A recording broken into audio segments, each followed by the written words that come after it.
Merci d'être avec nous. Un événement également pour la fin de cette émission, c'est bien sûr la thématique emploi. Oui, mesdames et messieurs, Marius Trobo-Kwadjo, expert en ressources humaines, est avec nous et va nous parler du départ à la retraite, implication pour l'employé.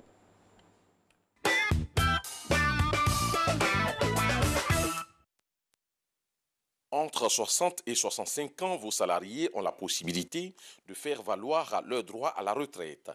Il est garanti aux retraités une pension minimum dont le montant mensuel est fixé tous les 2 ans par arrêté du ministre chargé de la prévoyance sociale. Le départ à la retraite signifie que l'agent a travaillé et a atteint la limite d'âge prévue par la loi et fait valoir ses droits à la retraite. Et en Côte d'Ivoire, la limite d'âge pour aller à la retraite, c'est 60 ans. La pension de retraite est octroyée à partir de 60 ans. Pour bénéficier de cette pension mensuelle, l'agent doit cesser d'exercer toute activité salariée et doit être affilié à la Caisse nationale de prévoyance sociale d'une ancienneté d'au moins 15 ans dans l'entreprise d'activité salariée ayant donné lieu à des cotisations chez un ou plusieurs employeurs affiliés à la CNPS. Aujourd'hui, les choses, l'État a mis vraiment les structures qui est habilitée de préparer une retraite appelée CNPS, Caisse nationale de prévoyance. C'est par là vraiment, il faut vraiment préparer sa retraite. C'est-à-dire, une fois que tu adhères à une structure, tu es embauché ou bien tu as une note d'embauche, déjà, à partir de ce moment-là, la retraite est déjà préparée. Pour bénéficier d'une pension mensuelle à vie, il faut avoir travaillé au moins 2 ans et au plus 15 ans. Mais on peut aller au-delà de 15 ans, mais le minimum pour pouvoir bénéficier d'une pension mensuelle, c'est 15 ans. Si vous n'avez pas 15 ans, vous ne pouvez pas bénéficier d'une pension mensuelle. Là, on vous donne une pension unique. Le départ à la retraite pose des conditions d'organisation, mais aussi constitue des enjeux majeurs pour l'entreprise. Ce que je peux déplorer, c'est que la société, lorsque tu vas à la retraite, il ne donne pas les moyens suffisants aux travailleurs de vivre sa retraite normalement. Souvent des collègues, les camarades qui sont déjà à la retraite, souvent ils souffrent pour avoir leur paiement, leur pension. C'est ce qui est un peu déplorable. Donc raison pour laquelle quand la date de la retraite arrive, nous avons peur. La retraite, au niveau du service, c'est une grâce. C'est lorsqu'on a travaillé pendant un long moment dans une fonction, à un certain moment donné, avec l'âge, on a besoin d'aller au repos. Donc c'est une grâce, c'est une faveur pour les personnes d'aller à la retraite. Ce n'est pas une fin en soi. La retraite se prépare déjà le premier jour quand on rentre dans une entreprise. Il faut pouvoir sa retraite, c'est-à-dire avoir des activités qui peuvent vous permettre de survivre après la retraite. Comme je dis, la pension est réduite. C'est-à-dire que votre salaire est réduit parce que la pension tourne autour de 30% de votre salaire. Donc c'est vraiment considérablement réduit. Donc vous n'avez plus les possibilités que vous avez. Si vous n'avez pas vraiment préparé votre retraite, vous n'avez pas de maison et que vous partez à la retraite, ça sera difficile de prendre la pension pour aller louer une maison. Si vous n'avez pas d'autres activités et que vous devez compter sur la pension pour vivre, souvent c'est difficile. Et c'est pour cela qu'il faut avoir des assurances complémentaires qui vous permettront de bien préparer votre retraite. Le travailleur salarié qui ne remplit pas à 60 ans la condition de durée d'activité suffisante pour bénéficier d'une pension de retraite a la faculté de racheter jusqu'à 24 mois de cotisation. En Côte d'Ivoire, la retraite est assurée par 2 institutions, à savoir la Caisse générale de retraite des agents de l'État, CGRAE, pour le secteur public, et la Caisse nationale de prévoyance sociale, CNPS, pour le secteur privé. Vaut mieux que son commencement. Après de longues années au service d'une entreprise, d'une structure, on doit faire valoir ses droits à la retraite. Aujourd'hui, on en parle avec M. Marius Trobo-Kwadjo. Bienvenue à vous, bonjour. Oui, monsieur. bonjour. Bonjour, Marcelin. Monsieur Kwadjo, bonjour. Alors, d'abord, à Matin Bonheur, nous, on explique de façon... terre à terre. Non, pas terre à terre, pragmatique, hein, c'est mieux comme ça. Alors, direct. C'est quoi un départ à la retraite et puis qu'est-ce que ça implique comme processus? D'accord. OK. Il faudrait dire que la retraite a plusieurs définitions. Mais je vais prendre certaines définitions pour être beaucoup plus simple. OK. La retraite se fait il y a deux manières. La retraite de fait. c'est le fait de se retirer d'une activité, d'une association ou bien du milieu politique par exemple. On peut dire je me mets en retrait. Maintenant, il y a la retraite légale qui est régie par le Code du travail et le Code de la prévoyance sociale. Donc, je pense que c'est ce volet-là qui nous intéresse ce matin, qui est la retraite légale. Donc, il faut dire que la retraite légale en Côte d'Ivoire, c'est à partir de 60 ans. Mais vous ne parlez pas de la retraite anticipée dans votre nomenclature. Oui, je vais y arriver. Donc, il y a la retraite légale qui est à partir de 60 ans.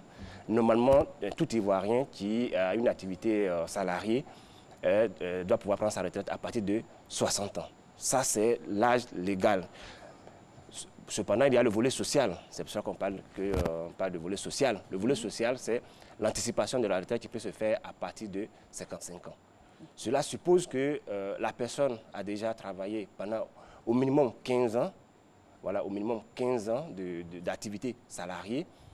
Et souvent, certaines situations, la personne peut avoir perdu son travail, la personne peut être victime d'accidents de travail ou bien peut avoir une maladie quelconque qui l'empêche de continuer son activité professionnelle.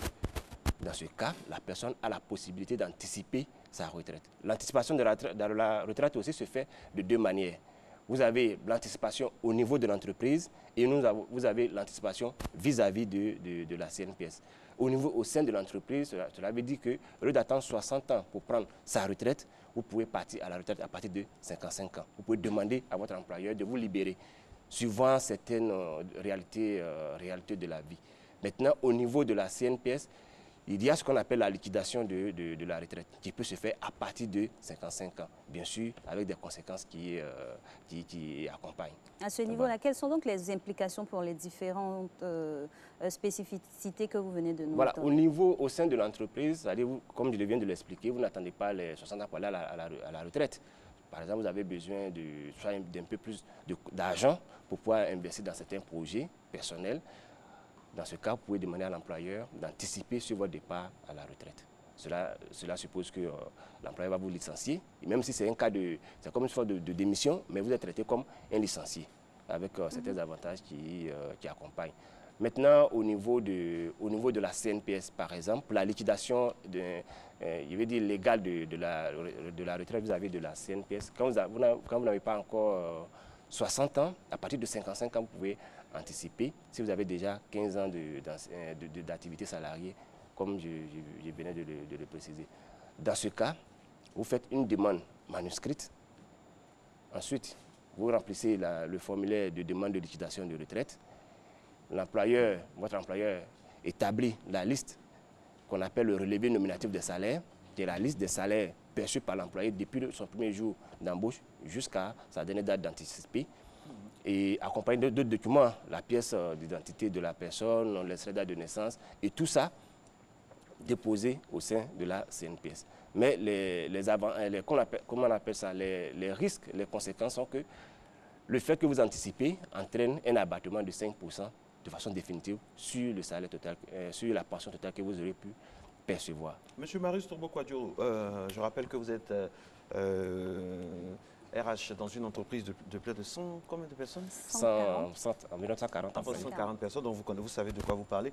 Qu'est-ce que vous pensez de certains cas dans des entreprises où la personne, la femme ou le monsieur doit aller à la retraite, revient, ou doit aller à la retraite, bon, négocie pour rester un peu... Bon, vraiment, finalement, on ne s'y retrouve pas trop.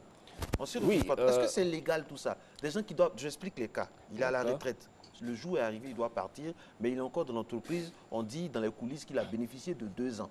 Ou bien il est parti totalement et puis il revient à la faveur de... Vous savez, notre pays, il y a des choses spéciales aussi parfois. Vous comprenez? Il revient dans l'entreprise, il est là encore pendant qu'il a sa pension de retraite et en même temps il a son salaire. Mais expliquez-nous. Oui, c'est autorisé. Le fait d'avoir 60 ans ne veut pas forcément dire qu'on n'a plus la capacité de travailler.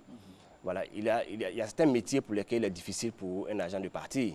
Il peut arriver que, par exemple, pour certaines activités, après le départ de l'employé, il peut être rappelé peut-être pour 1 an ou 2 ans. Dans ce cas, il devient comme un prestataire de service au sein de l'entreprise. Voilà, donc il va bénéficier d'un contrat de prestation de service, étant donné qu'il a déjà 60 ans.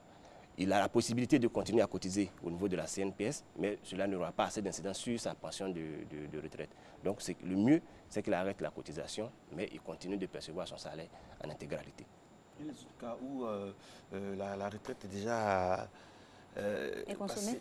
Oui, il y a certains, par exemple, je veux dire, il y a certains retraités qui deviennent soit chefs d'entreprise, qui créent leur propre entreprise, ou alors qui vont vendre peut-être leur expertise auprès d'une autre entreprise. Donc, dans ce cas, il n'y a pas de, je veux dire, il n'y a pas de souci particulier en Côte d'Ivoire. Sur le fait de négocier, par exemple, quand votre date arrive, le fait de négocier, est-ce que syndicalement, si on se met du côté des... Est-ce que c'est juste? Est-ce que c'est normal?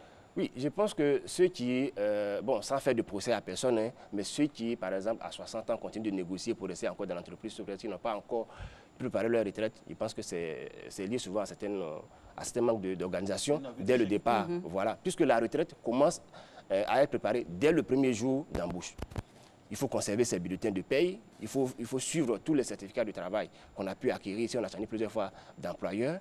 Il faut se dire que chaque fois qu'on doit quitter une entreprise, il faudrait exiger de cette entreprise-là qu'elle vous remette votre relevé nominatif de salaire. C'est l'ensemble de ces documents que vous devez conserver. Je pense que tout employé qui est encore en activité doit pouvoir conserver ses bulletins de paye depuis le premier bulletin de paye jusqu'au dernier bulletin de paye. Mais il y a des bulletins de paye qui ont plus de valeur. Généralement, les 3 derniers bulletins de fin de carrière et les bulletins de décembre. Les bulletins de décembre sur lesquels on a le cumul de tous les salaires perçus par un employé durant toute une année comptable. Parce que pour établir le relevé nominatif des salaires, par exemple, pour pouvoir percevoir la pension de retraite, on a la possibilité d'avoir des informations dans la DISA qui est la déclaration individuelle des salaires annuels, ou alors, au cas où la DISA n'existerait pas, on peut prendre les informations à partir du bulletin de salaire. Donc, si vous avez perdu vos bulletins de salaire, vous serez pénalisé au moment où vous allez demander la liquidation de votre retraite. Monsieur Kouadio, pour mieux étayer à tous nos téléspectateurs les implications du départ à la retraite, par exemple, pour un agent, dans une carrière, on peut avoir fait plusieurs entreprises. Comment se fait le cumul pour atteindre la retraite et pour la pension également? Alors, ce n'est pas compliqué. Si vous avez fait 2 ans avec une entreprise, vous demandez le relevé nominatif des salaires des 2 ans que vous avez fait avec cette entreprise, plus un certificat de travail. Vous avez fait une 3e entreprise, vous faites la même chose. Et à la fin, vous cumulez tous ces documents et au niveau de la CNPS, ils vont additionner le nombre d'années. Il peut arriver que vous ayez fait 3 mois, vous mentionnez dans le relevé nominatif des salaires, on met devant 3 mois. Et à la fin, on additionne tout ça pour s'assurer que vous atteignez les 15 ans. Donc si vous avez fait plusieurs entreprises, le plus important, comme je l'ai dit tout à l'heure, c'est de suivre votre carrière. De suivre votre carrière en conservant tous les certificats de travail et les relevés nominatifs des salaires que vous aurez reçus. Alors, est-ce que ça diffère fondamentalement qu'on soit agent de l'État ou qu'on soit dans le privé? Quelles sont les spécificités inhérentes à chaque secteur? Bon, au niveau de l'État, c'est géré par exemple par la CEGRAE, qui a créé l'Institut de prévoyance sociale au niveau de la CEGRAE. Mais comme moi je suis du domaine du privé, je maîtrise beaucoup plus le domaine du privé. Au niveau du privé, c'est géré par exemple par la CNPS à partir de l'Institut de prévoyance sociale. Donc, il y a des spécificités, est-ce qu'il y a des différences fondamentales? Oui, par exemple, au niveau de l'État, vous avez l'âge de départ à la retraite est différent au niveau du secteur privé. Le secteur privé, c'est systématiquement à 60 ans. Alors qu'au niveau de l'État, vous avez 60 ans et 65 ans, selon les grades et les catégories. Justement, on en parle. Voilà. 60 ans pour qui, 65 ans pour qui? Bon, 60 ans pour les agents de la première catégorie, voilà, grade peut-être A3. Et voilà, donc il y a ceux-là, et ensuite nous avons les grades les plus élevés qui peuvent aller à la retraite jusqu'à 65 ans. Ça, c'est les grades A1. Voilà, les doyens, je vais dire les plus gradés au niveau de la fonction publique. Le plus haut grade de la fonction publique, c'est quoi? Non, ça dépend des secteurs d'activité. Voilà, par exemple, le secteur de l'enseignement, par exemple, comme un enseignant à l'université, un professeur peut facilement aller à la retraite à 65 ans. Voilà, donc avec quel grade? C'est évolutif en fonction de sa carrière? Oui, c'est évolutif, voilà, c'est évolutif en fonction de sa carrière. Les magistrats ont leur grade. Voilà, les magistrats, voilà, donc c'est un peu ça. Alors qu'au niveau du secteur privé, il n'y a pas de catégorisation. Tout le monde a la même à l'enseigne. D'accord. Monsieur Kouadio, on a parlé vraiment de technicité, de tout ce qui implique, on va dire, tout ce qui entoure le départ. Maintenant, on va peut-être s'attarder sur le volet psychologie. Comment se préparer à aller à la retraite aussi? Voilà, comme je l'ai dit tout à l'heure, c'est que la retraite commence à partir de la première année d'embauche. lorsque vous vous êtes préparé, déjà après 10 ans ou bien 15 ans de service, vous avez pu acquérir votre terrain, bâtir votre maison, jusqu'à 55 ans, vous n'avez plus peur pour partir à la retraite. Voilà. Voilà. Donc c'est toute une question de préparation préalable. Maintenant, lors des les 5 dernières années de service, comme je l'ai dit, on a l'habitude d'anticiper. Ceux qui demandent une anticipation, c'est ceux qui ont beaucoup plus pris le devant, c'est-à-dire en se préparant pour... voilà. Est-ce qu'on a besoin d'attendre 55 ans pour l'anticipation? On peut aller à 40 ans? On peut aller à 40 ans. Non, je veux dire, ça c'est vis-à-vis de l'entreprise. Vis-à-vis de l'entreprise, on peut quitter l'entreprise, on peut quitter le milieu professionnel, on peut quitter l'emploi salarié avant même 50 ans. Avant même 50 ans. Suivant qu'on a déjà fait les 15 ans de service, donc on est sûr que l'ensemble de ces années-là ont été soumises à la cotisation CNPS. Voilà. Ah, c'est un luxe, hein, aller à la retraite à 40 ans, 45 ans. Bon, on se prépare bien. Généralement, certaines personnes quittent le travail salarié formel pour créer leur propre business. Ça, il faut le dire. Moi, je peux soit jamais de me créer soit un cabinet, ou me créer une structure, je peux dire que je ne peux plus travailler pour quelqu'un. Donc, je quitte le travail salarié ordinaire où je suis employé. Ici, généralement, c'est pas, je vais dire, c'est pas un départ définitif du milieu professionnel. C'est pas par exemple, prenez le cas, par exemple, des footballeurs. Un footballeur, il peut dire à 33 ans, j'arrête ma carrière footballistique, c'est-à-dire jouer sur le terrain. Cela ne veut pas dire qu'il quitte le milieu du football. Certains se convertissent en entraîneur. Voilà. Ou bien voilà, en agent de joueurs. Donc cela, c'est la continuité. C'est-à-dire, à partir de ce moment-là, ils continuent toujours de payer ses cotisations. Donc c'est le cas, par exemple, pour les salariés qui peuvent décider de partir d'un emploi salarié où ils sont eux-mêmes employés pour devenir peut-être chef d'entreprise. Voilà. Monsieur Kouadio, je reviens sur l'attitude à adopter quand on parle à la retraite. Parce que là, on parle d'un cas spécifique de quelqu'un qui voudrait continuer une activité professionnelle. Mais quelqu'un vraiment qui sort dans le carcan professionnel, qui ne va plus travailler comme on le dit. Quelle est l'attitude à avoir? Parce que sur le terrain, on voit comment nos retraités sont. Oui. Voilà. D'accord. Il faut dire que sur le plan psychologique, nous avons comment on appelle ça, deux personnalités en réalité. Vous avez le salarié lui-même et vous avez l'employeur. Au niveau du salarié, c'est de se mettre à l'esprit que toutefois qu'on est en activité professionnelle salariée, on est appelé un jour à partir à la retraite. Donc déjà, en se mettant cela à l'esprit, on se libère soi-même préalablement avant que la période de départ à la retraite arrive. C'est-à-dire s'organiser, s'acheter peut-être un terrain, avoir sa maison, essayer de s'organiser déjà. Donc cela vous libérera sur le plan psychologique. Parce qu'il faut dire que le départ à la retraite, dans nos pays, on n'a pas vite connu cela. On n'a pas vite connu cela. Chez nous, on travaille jusqu'à ce que, voilà, on parte de l'autre côté de la vie. Donc, on n'est pas habitué à la retraite. Donc, le fait que quelqu'un parte à la retraite a déjà des répercussions psychologiques sur la personne. Il y a aussi les aspects sociaux, il y a aussi les aspects financiers. Oui. Certaines personnes pourraient perdre, par exemple, perdre leur leadership au niveau de l'association ou bien au niveau de leur village parce qu'ils sont à la retraite, ils n'ont plus assez de moyens pour financer certaines activités. Quoique la retraite ne signifie pas forcément absence de moyens. Voilà, alors que la retraite n'est pas forcément, je vais dire, n'est pas la fin de la vie. Certaines personnes peuvent profiter de leur retraite en devenant peut-être des mentors pour, comment on appelle ça, pour les anciens collègues.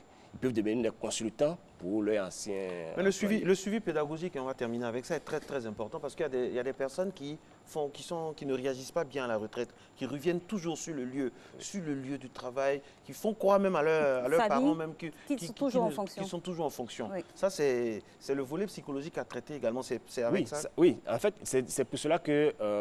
il faut, à partir de lorsque vous êtes en entreprise, vous avez déjà un suivi des âges au niveau de vos employés. Est-ce que le médecin du travail ne peut pas intervenir là de façon psychologique avec des séances? Pour préparer, oui, en fait, c'est à cela que je voudrais en venir. C'est d'initier des formations, vis-à-vis du personnel qui atteint un certain âge, qui bientôt doit aller à la... Qui a de l'acceptation. Oui, voilà. C'est difficile à accepter. Oui, c'est difficile, mais bon, voilà. Oui. Mais on n'a pas le choix. La loi, c'est la loi. Il faut. Nul n'est irremplaçable. Quand il faut partir, il faut partir. Il faut se mettre à l'esprit qu'un jour on est appelé à partir. Donc voilà. En tout cas, on vous remercie Merci. pour votre contribution à ce sujet ce matin. Et puis, on vous remercie aussi, vous tous, travailleurs du monde entier et personnes à la retraite. Passez une excellente journée. On se revoit demain.